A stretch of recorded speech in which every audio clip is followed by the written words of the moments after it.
Hi again, Kristel, and welcome back to my YouTube channel. So, for today's video, guys, gagawa tayo ng DIY crop top. So, ayan.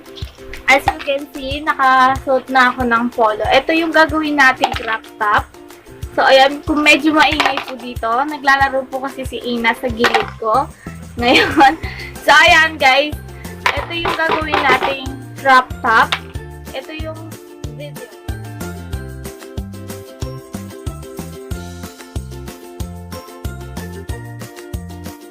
So, yun na nga guys. Ganun yung itsura ng ating polo. Ang ingay ni Ina. So, ayan guys. Ganito yung itsura ng polo na gagawin nating crop top. So, ang first thing na kailangan natin is garter.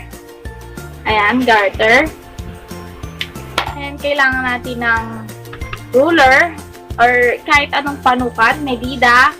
Pwede siya. And then, scissors, and then sewing kit.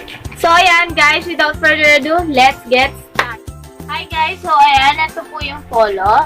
Ito yung polo na gagawin natin crop top. So, ayan. So, para magawa natin na crop top to, kuha tayo ng isang crop top. So, ayan, ito yung susukatin natin. Ito lang natin lahat.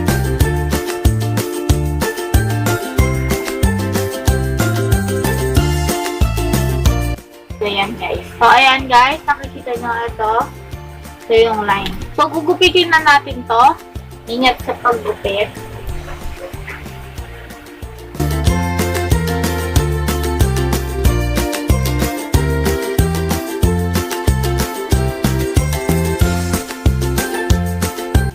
So, ayan guys. Naputol na natin. Ano yung itsura niya? Naputol na. So, next naman guys is tatayin lang natin to gamit ang ating kamay. Hindi natin kailangan ng any machine. Kaya natin to. So, ayan guys. Tuturuan ko kayo paano gumawa ng backstitch. So, ayan guys. Meron akong kapirasan ng tela dito. So, ituturo ko sa inyo paano gumawa ng backstitch. So, ganito lang siya guys. Sa likod. Ayan. Tapos, ipapasok ko dito. And then, papasok mo ulit dito. Gagawa ka ng, maglalagay ka ng space. Ayan, nakikita nyo ba guys? Ayan. Papasok mo ulit. And then, i-shoot mo dun sa last na pinagkaihan dito. Ayan guys. Ayan, ganyan lang siya guys. And then, tuloy-tuloy na natin. Dito. Tukulit sa likod. And then, napakadali lang gawin na ito guys. Ito yung kadalasan ginagamit ko sa mga damit ko kapag nagtatahi ako. Hindi na kailangan ng makina sa gagawin natin ngayon. Kailangan lang is kamay natin. Ayan, ganyan siya. Ayan siya guys. So, kukuha tayo ng ruler or any panukat para sukatin yung paglalagyan natin ng garter. So, mga 2 inch siguro.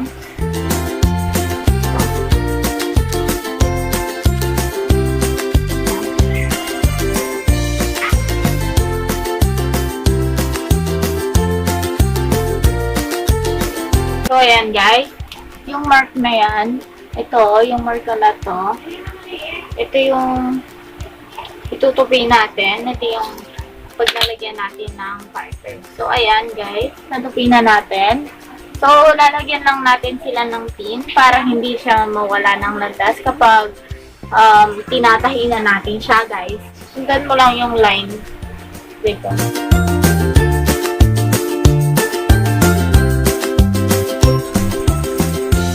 Kalikuran din.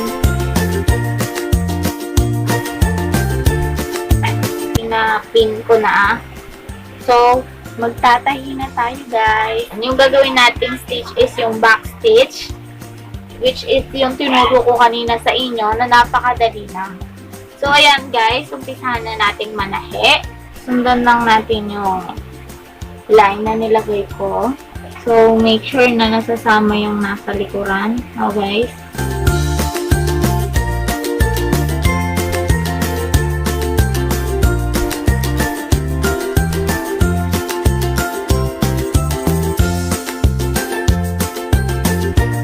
ayan na nga guys. Patahi ko na yung harap. Ayan. And then sa likod, natahi ko na din. So, ayan, magtitira tayo ng hole dito, ng butas. Para pag pinasok natin yung garter, din natin ipasok. So, guys, so ito siya guys. Yung garter natin. So, ayan. Susuot ko lang natin siya.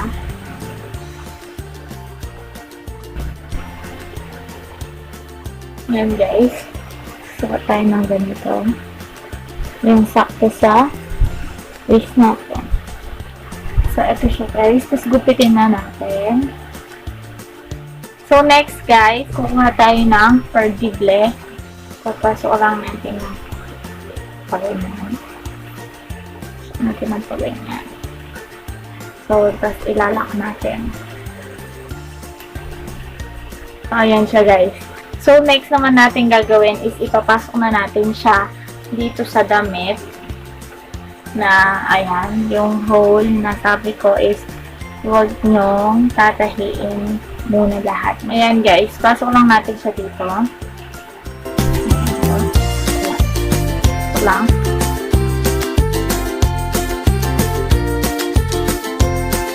Ito lang ito guys.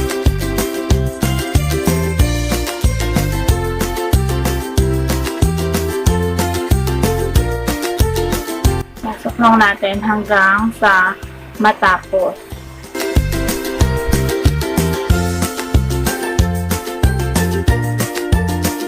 Ayan, ito na siya guys. Tapos na siya. Ayan. So, pag tapos na siya guys, tatayin na natin yung garter. Ayan, tatayin na natin yung garter. And then, tatayin na rin natin yung yung pinasobra nating butas kanina dito. Okay. So, tapos na tayo nan guys. So, ayan, tahiin na natin guys. So, ayun na nga guys. Tapos na to. So, ayun na siya guys. Ayun, kinalabasan na guys. Ayan na. Yung isura niya. Ayan siya guys. Yung ganda. Ayan. And this is my first time na gumawa ng ganito, reworked tops. Diba? Ganda niya guys.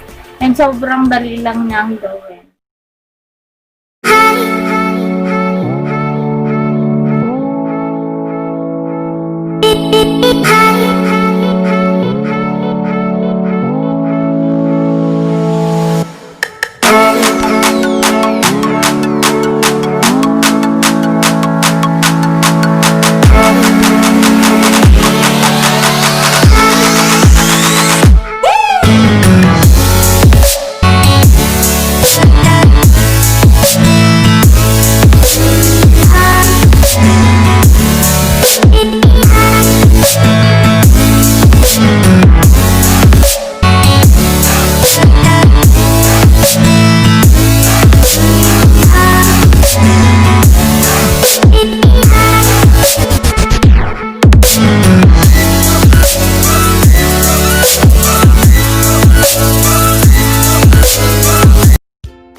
Hi guys! So, ayan, finally, we're done sa ating paggawa ng DIY crop top. Ayan. So, I hope na enjoy nyo tong video na to and I hope na gustuhan nyo yung ginawa ko, guys. So, easy lang gawin, guys. Kayang-kaya nyo gawin at home. So, ayan na nga, guys. Ano pang hinihintay nyo, guys? Diba? I-work nyo na yung mga tops na hindi nyo ginagamit or nakasaksak dyan sa bahay habang quarantine, diba? So, yan na nga si Zams. Thank you for watching. Don't forget to like, share, subscribe, and click the notification bell below for more updates and for more upcoming videos. Thank you, and bye!